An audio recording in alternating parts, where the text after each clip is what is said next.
Bismillahirrahmanirrahim. Assalamualaikum warahmatullahi wabarakatuh. Innal hamdalillah nahmaduhu wa nasta'inuhu wa nastaghfiruh wa na'udzu billahi min syururi anfusina wa min sayyiati a'malina. May yahdihillahu fala mudilla lahu wa may yudlil fala hadiyalah. Asyhadu an la ilaha illallah wahdahu la syarika lah wa asyhadu anna Muhammadan abduhu wa rasuluhu la nabiyya ba'dah. Subhanaka la ilma lana illa ma 'allamtana innaka antal alimul hakim. Rabbi shrah li sadri wa yassir li amri wahlul 'uqdatam min lisani yafqahu qawli. Allahumma shalli wa sallim ala sayyidina Muhammadin nurika sari wa madadikal jari wa ajmani bihi fi kulli adwari wa ala alihi wa sahbihi nur amma ba'du. Ikhwani ikhwati anak-anakku rahimakumullah. Marilah kita awali kajian ini dengan membaca niat bersama-sama. Bismillahirrahmanirrahim. Nawaitu ta'aluma wa ta'lim wa tadhakkura wa tadhkir wa naf'a wal intifa' wal ibadata wal istifadah wal hatha ala tamasuki bi kitabillah wa sunnati rasulih sallallahu alaihi wasallam والدعاء إلى الهدى والدلالة على الخير ابتغاء وجه الله تعالى ومرضاته وقربه وثوابه سبحانه وتعالى على دنيا ولقلة صالحة نوينا كون أسرافنا الصالحون بالدين والمسابحة. الفاتحة. أعوذ بالله من الشيطان الرجيم. بسم الله الرحمن الرحيم. الحمد لله رب العالمين الرحمن الرحيم مالك يوم الدين. إياك نعبد وإياك نستعين. اهدنا الصراط المستقيم صراط الذين أنعمت عليهم غير المغضوب عليهم ولا الضالين آمين. بسم الله الرحمن الرحيم. قال المؤلف رحمه الله تعالى ونفعنا به وبعلومه في دارين آمين. إلى أن قال. Anak-anakku, ikhwani ikhwati, kita lanjutkan. Kita sampai yang kemarin tentang dasar-dasar iman, yang mana kita harus meyakini Allah Subhanahu wa taala dan Allah memiliki sifat-sifatnya. Nah, sekarang kita sedikit membahas tentang sifat-sifatnya Allah. Dalam kitab risalah ini disebutkan wa annahu ta'ala, dan sesungguhnya Allah taala hayyun, maha hidup, alimun, maha mengetahui, muridun, maha berkehendak, qadirun, maha berkuasa, mutakallimun, maha berbicara, sami'un, maha mendengar, basirun, maha melihat, ya'lamu kha'inatal a'yuni, dan Allah mengetahui tipu daya penglihatan. Wa ma tukhfi sudur, dan apa yang tersembunyi di dalam hati. Wa ya'lamu sirra wa akhfa khaliqu kulli syai'in wa huwal wahidul qahhar. Dan Allah mengetahui apa yang dirahasiakan dan yang sangat tersembunyi, dan Allah menciptakan segala sesuatu, dan Dia Maha Esa lagi perkasa. Dalam hal ini disebutkan bahwasanya Allah Subhanahu wa taala itu hayyun, memiliki sifat hayyun ataupun maha hidup. Jadi ketika di dunia, di alam semesta ini ada makhluk hidup, maka niscaya makhluk hidup itu ada zat yang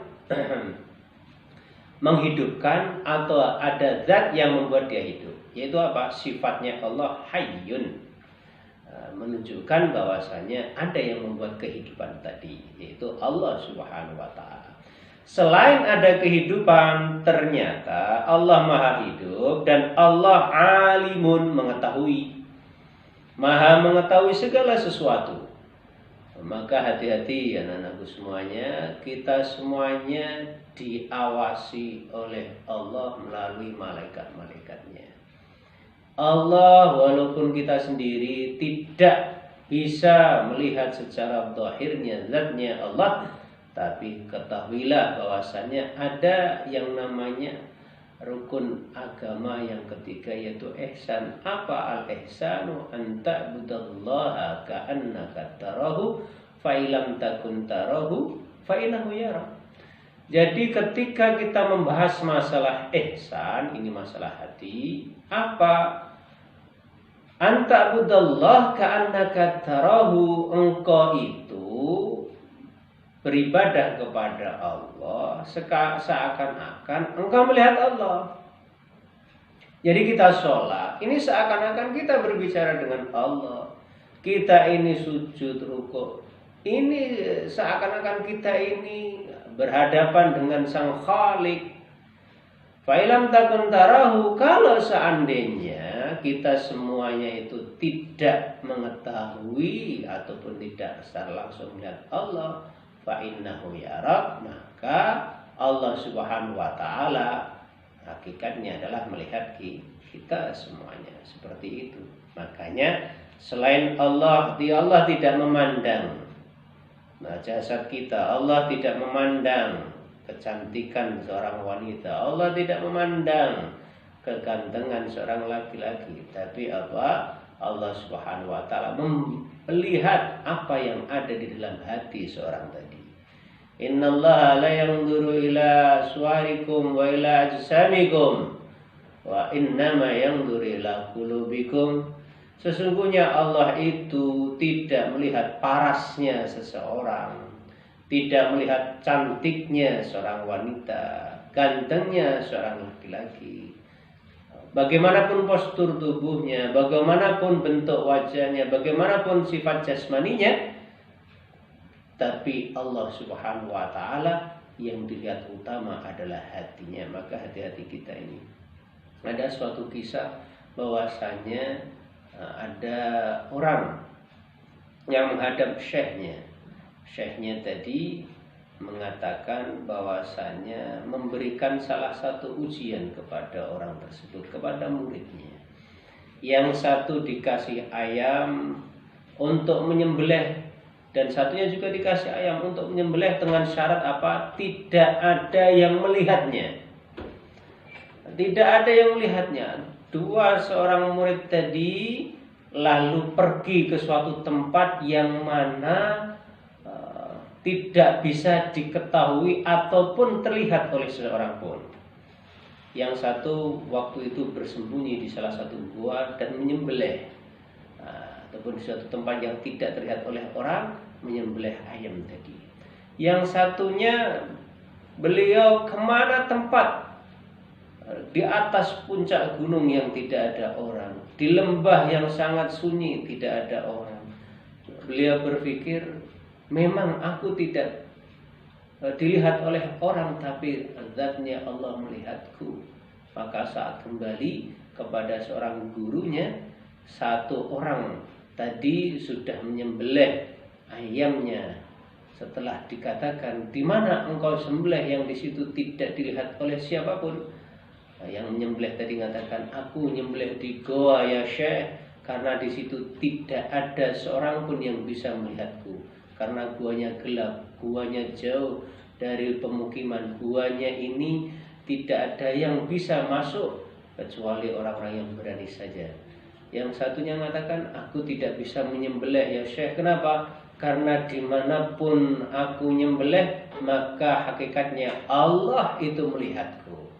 Maka Sang Syekh mengatakan, sodakta, engkau betul wahai anakku, bahwasanya dimanapun kita berada itu diawasi oleh Allah Subhanahu wa ta'ala. Nah, ini salah satu bukti Allah ini yang maha mengetahui. Dimanapun kita berada, Allah Subhanahu wa ta'ala yang akan mengawasi kita semuanya. Itu satu tadi adalah hayyun atau maha hidup. Yang kedua alimun, maha mengetahui. Yang berikutnya apa sifatnya Allah? Muridun, maha berkehendak. Berkehendak apa saja?